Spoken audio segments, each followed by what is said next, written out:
Sustainable Development Goals ගැන කතා කරන වීඩියෝ සීරීස් එකේ දෙවෙනි කොටසට සාදරයෙන් පිළිගන්නවා. 2015 UN එකෙන් හඳුන්වලා දුන්න පළවෙනි Sustainable Development Goals නැත්නම් SDGs 10 ගැන මම කලින් වීඩියෝ එකේදී කතා කරා. ඒක තාම බැලුවේ නැත්නම් මෙතන උඩ link එකෙන් ගිහිල්ලා ඒක බලන්න කියලා ආරාධනා කරනවා.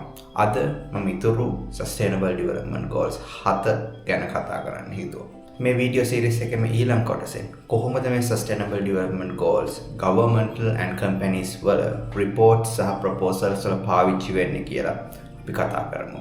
ඒ වගේම අන්තිම කොටසේදී අපි 2015 මේ විදියට හඳුන්වලා දුන්න Sustainable Development Goals එතන ඉඳලා අවුරුදු 10කට පස්සේ නැත්නම් 2025 ඉවර වෙද්දී කොච්චර progress එකක් අත් කරගෙන තියෙනවද වගේම 2030 වෙද්දී UN එක බලාපොරොත්තු වෙන දේවල් ගෝලීයව achieve කරගන්න පුළුවන් වෙයිද අපි කතා කරමු. හරි. 11 වෙනි SDG එක තමයි Sustainable Cities and Communities. දැනට පුරවකථනය කරලා තියෙන විදිහට 2050 වෙද්දී ලෝක ජනගහනයෙන් 3/2ක්ම නාගරික ප්‍රදේශ ආශ්‍රිතව ජීවත් වෙන්න වැඩි ප්‍රවණතාවයක් තියෙනවා. එන්නේ ඒ නිසා Sustainable Development නැත්නම් තිරසාර සංවර්ධනය ගැන කතා කරද්දී වැඩිම අවධානයක් මේ නාගරික ප්‍රදේශවල විශාල පරිවර්තනයක් සිදු කිරීමට ලබා දීම අත්‍යවශ්‍ය කාරණයක්. එතකොට මොකක්ද මේ කියන නගර ආශ්‍රිතව සිදුවෙන්න අවශ්‍ය Sustainable Transformation එක? ඒ තමයි අපි මේ විදිහට සිදුවෙන ජනග්‍රහණ වර්ධනයට ඔරොත්තු දෙන තැනට නගර සූදානම් කරන එක.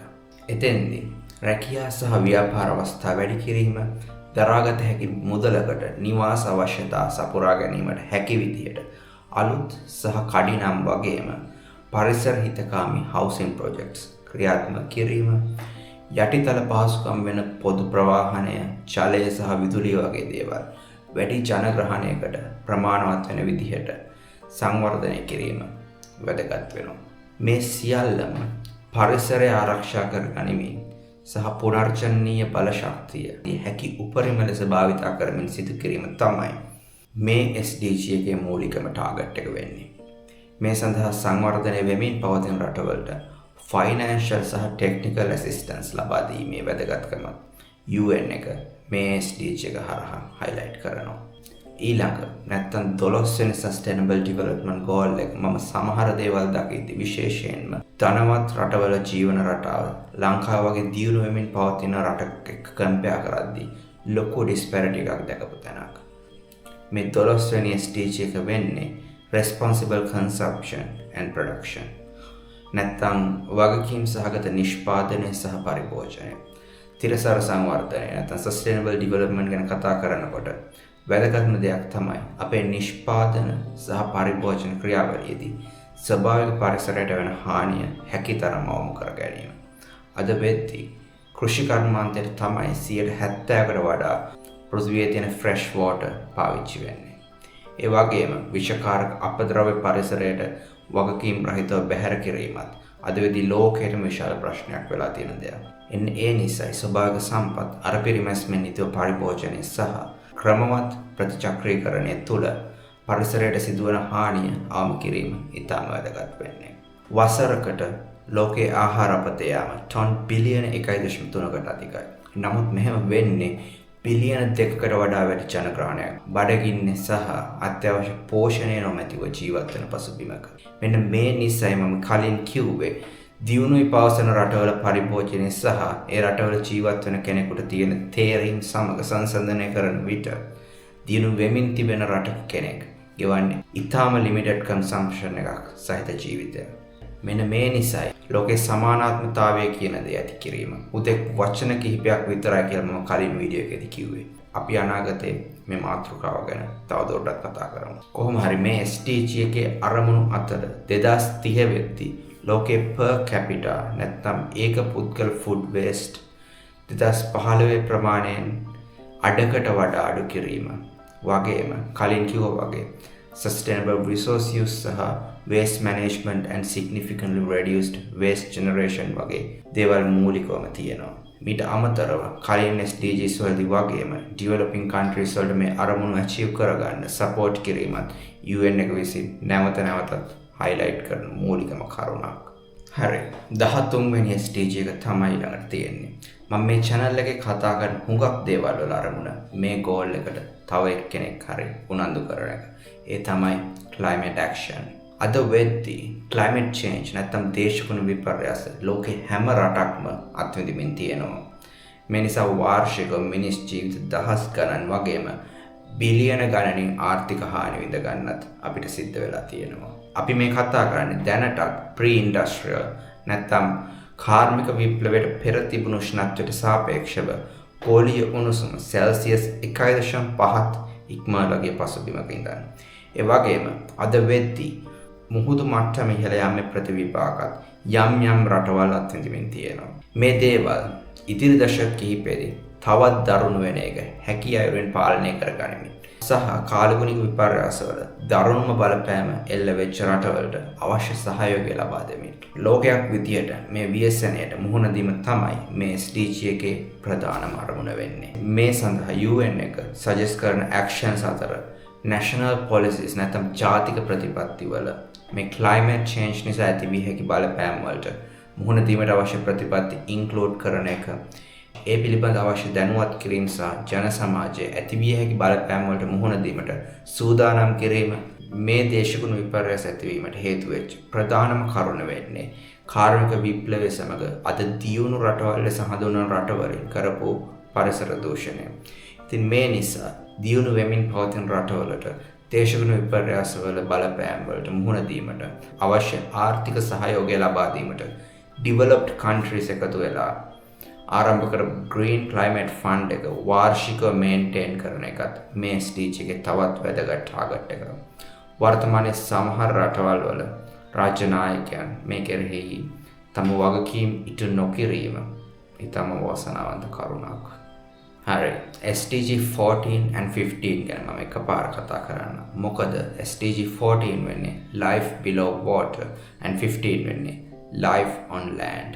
ඒ කියන්නේ මේ දෙක කම්බිනේෂන් එකක් විදිහට අපි සැලකුවම අපි යට තියෙන ස්වභාවික පරිසරය ආරක්ෂා කිරීම තමයි මේ SDGs දෙකේ ફોකස් එක වෙන්නේ. මුහුද ගැන කතා කරොත් අපි නිකුත් කරන කාබන් ඩයොක්සයිඩ් වලින් 30ක් විතර අවශෝෂණය කරගන්නේ මුහුද. ඒ වගේම බිලියන 3කට ආශ්‍රිත පිරිසක් තමන්ගේ ප්‍රධාන ආර්ථික මාර්ගය විදිහට පාවිච්චි කරන්නේ සාගරය ආශ්‍රිතව සිදු කරන රැකියාව. නමුත් හැම දෙයක්ම වගේම මෙච්චර දේවල් අපිට ලබා දෙන මුහුදටත් මිනිස්සු කෘතගුණ සලකන්නේ ඒක දූෂණය කරලා. එතෙන්දී ප්ලාස්ටික් සහ පොලිතින් නිසා විශාල marine pollution එකක් සිද්ධ වෙනවා. ඊට අමතරව පමණ ඉක්මවා දීවර කටයුතු කිරීම නැත්නම් overfishing වගේම ocean acidification සහ කොරල් පරවලට සිදු කරන හානියත් ප්‍රධාන වෙනවා.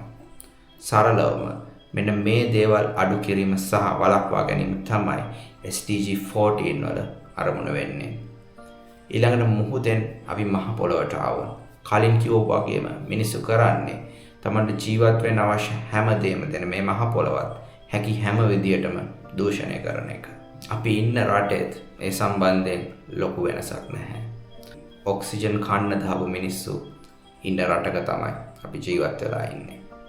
කොහොම හරි SDG 15 හරහා ටාගට් කරන්නේ වනාන්තර, තෙත්බිම්, කඳුකර ප්‍රදේශවල ස්වභාවික පරිසරය ආරක්ෂා කිරීම වගේම වායු දූෂණය, ජල දූෂණය අවම කර ගැනීම සඳහා අවශ්‍ය policy decisions සහ international cooperation එක ඇති කිරීම. ඒ වගේම මේ පරිසරයට අපිට වගේම අයිතියක් තියෙන සතුන්ට නිදහසේ ජීවත් වෙන්න පුළුවන් වටපිටාවක් ඇති කිරීමත් මේකේ ප්‍රධාන අරමුණක්. ඒ අතර වඳ වී යාමේ තර්ජනයට මුහුණ දීලා ඉන්න සතුන් ආරක්ෂා කිරීමටත් වැදගත් තැනක් මේ SDG එක යටතේ ලබා දීලා තියෙනවා. අන්තිම SDGs දෙක තමයි ඉතුරු වෙලා තියෙන්නේ. ඒ අතරින් second last නැත්නම් 16 වෙනි goal එක peace, justice and strong institutions. සිංහලෙන් කිව්වොත් සාමය, සාධාරණත්වය සහ ශක්තිමත් යුක්තිය පසඳලීමේ ක්‍රියාවලිය. මේ goal එක include කරන්න සරලම හේතුව තමයි සාමය, සහජීවනය, මානව හිමිකම් ආරක්ෂා වීම, දේශපාලන ස්ථාවර බව සහ ජනතාවාදී පාලන තන්ත්‍රයක් නැති රටක කිසිම විදිහකට sustainable development කියන topic එක කතා කරනවා තියා. ඒ කියන්නේ හිතන්නවත් බැරි නිසා. ඊටම මෑත ඉතිහාසයේ අපිටත් මේ සම්බන්ධ හොඳ උදාහරණ කීපයක්ම තියෙනවා. අවාසනාවට සමස්ත ලෝකෙම සැලකුවම සමහර රටවල් තියෙනවා මතක ඇති කාලයක මේ දේවල් තිබුණ නැති. ඉතින් ඒ වගේ රටවල් ඩිවෙලොප් වෙනව වෙනුවට දවසින් දවස පිරිහෙන එක තමයි වෙන්නේ. ඒකට හේතුව මෙවන් රටවල් යුද්ධවලට අමතරව කරප්ෂන් නිසා වසරකට ඩොලර් බිලියන ගණනින් ආර්ථිකයට අහිමි වෙනවා. ඒ වගේම සමාජයේ විවිධ ජන කොට්ටාශ වලට එරෙහි ඊටම දරුණු නීති හෝ කිසිම සමාජ ආරක්ෂාවක් නොලැබෙන තත්ත්වයක් තියෙන්නේ. අද වෙද්දී ලෝකෙ මිලියන ගණනක් මේ විදිහේ කන්ෆ්ලික්ට්ස් සහ වෙනත් ප්‍රශ්න නිසා සරණාගත සහ Tamanට කියලා කිසිම අනන්‍යතාවයක් නැතුව ජීවත් වෙනවා. ඉතින් මේ හැමදේම සලකලා තමයි UN එක මේ SDG එක හරහා ලෝකයේ තියෙන සෑම ආකාරයකම යුද්ධ සහ ගැටුම් අවසන් කරලා සාමය ආරක්ෂා කරන්න ටාගට් කරන්නේ. නමුත් අපි මේ කතා කරන මොහොතේ ලෝකයේ ස්ථාන කීපයකම මිනිස්සු ඊළඟ බෝම්බේ නැත්නම් වෙඩිඋණ්ඩේ කොයි මොහොතේ එල්ල වෙයිද කියන බයෙන් තමයි ජීවත් වෙන්නේ. UN එක මේ ස්ටේජ් එක හරහා ටාගට් කරන අනිත් දේවල් වෙන්නේ ලෝකයේ තියෙන human trafficking සහ කාන්තාවන්ට සහ දරුවන් එල්ල කරගෙන සිද්ධ වෙන අඩක්තේට්ටම් නැත්නම් violence නතර කරන එක අවසන්ම කරලා දාන එක. ස්ථාවර නීතිමය රාම ඇති කිරීම තුළ රටවල් වලට දේශපාලන ස්ථාවර බව තහවුරු කිරීමත් මේ අතර ප්‍රධානයි. 2030 වෙද්දී සෑම කෙනෙකුටම නීතිමය අනන්‍යතාවයක් ලබා දීමත් කැපී පෙනෙන ගෝල් එකක්. රාජ්‍ය පාලනයේ විනිවිද බව සහ ජනතාවට ඇති තොරතුරු දරගැනීමේ අයිතිය තහවුරු කිරීම වගේම රටක් තුළ good governance පවත්වා ගැනීමට අත්‍යවශ්‍ය දේවල් රැසක් UN එක මේ sustainable development goal එක හරහා හඳුන්වලා දීලා තියෙනවා. හරි. අන්තිම SDG එක ගැන තමයි අපිට දැන් කතා කරන්න ඉතුරුලා තියෙන්නේ. ඒ තමයි partnership for the goals. නැත්නම් මේ පෙර කතා කරපු ඉලක්ක 16න් සම්පූර්ණ කර ගැනීම රටක් තුළ සහ ගෝලීය වශයෙන් සියලුම රාජ්‍ය සහ පෞද්ගලික ආයතන ජනතාව සහ රාජ්‍ය පාලකයන් වගේම රිසර්චර්ස්ලා සහ අනෙකුත් සංවිධාන එකමුතුව සහ දැනුම වගේම තාක්ෂණය එකිනෙක අතර හුවමාරු කරගනිමින් එකම කණ්ඩායමක් ලෙස කටයුතු කිරීමයි මේ ගෝල් එකේ අරමුණ. වර්තමාන ලෝකයේ තුළ මේ සහයෝගී බව අවාසනාවකට නැති වෙමින් තියෙන්නේ. ඒ වෙනුවට බටහිර රටවල් බහුතරයක් අද වෙද්දී පාලනය කරන ජනතාව අතර වෛරය පතුරවමින් බලය තහවුරු කරගන්න උත්සාහ කරන පිරිස්. ඉතින් හැම SDG එකකම මෙන්ෂන් කරමු ගෝලීය සහයෝගීතාවය මෙවන් නායකයන්ගෙන් බලාපොරොත්තු වෙන්න අමාරුයි. ඒ නිසා අකමැත්තෙන් වුණත් මේ SDGs බහුතරයක ටාගට්ස් 2030 වෙද්දී ෆුල්ෆිල් කරනවා වෙනුවට 2015 තිබුණු තත්ත්වයට වඩා නරක ලෙවල් එකකට යන ප්‍රවණතාවයක් තමයි අද වෙනකොට ලෝකේ දකින්න තියෙන්නේ. අපි මේ ගැන තවදුරටත් වීඩියෝ සීරීස් එකේ කතා කරමු. එහෙමනම් next video එකේ කොහොමද campaign report සහ governmental documents වල මේ SDGs display කිරීම කරන්නේ සහ ඒ තුල ඔවුන් බලාපොරොත්තු වෙන්නේ මොනවද වගේම එහෙම mention කිරීමෙන් ලැබෙන දේවල් මොනවද කියලා අපි පොඩ්ඩක් කතා කරමු.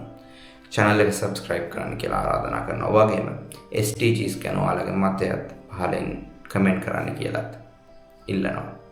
එහෙමනම් ස්තුතියි නන්බ්‍රි thank you